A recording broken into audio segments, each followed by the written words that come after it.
ओं अथ श्रीदिव्या दशमहाविद्यास्तोत्रम् तन्त्रकालिध्यानम् ओङ्कराळवदनघोरा मुगतकेशां चतुर्भुजा काळेकां दक्षिणां दिव्यां मुण्डमालां विभूषितं सद्योच्छिर्णशिरा खड्गा वामार्धो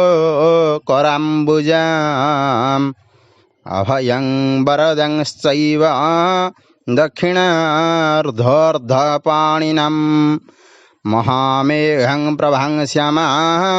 तथाश्चैव दिगम्बरा कण्ठावसगतमुण्डाले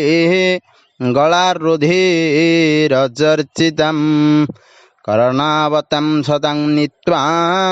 सवजुगनं भयानकम् घोरदृष्ट्या करालस्य पिनन्मते पयोधरां शवानङ्करसंघाते क्रूतकञ्चे हसनमुखी सुगद्वयागळधृगते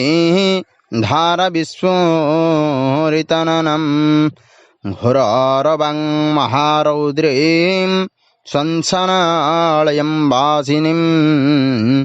बालर्कं मण्डलाकारं लोचनं त्रित्वया नित्वं दन्तोरा दक्षिणं व्यापी मुगतलम्बी च चोचया सवारूपं महादेव हृदयं परिसंस्थितं शिवाविघोरभावे शत्रुदीक्षो नमनित्वो समं च महाकालेन विपरीतं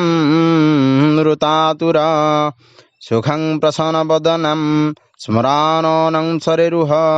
एवं सचितयते काली धर्मकामार्थसिद्धदम्।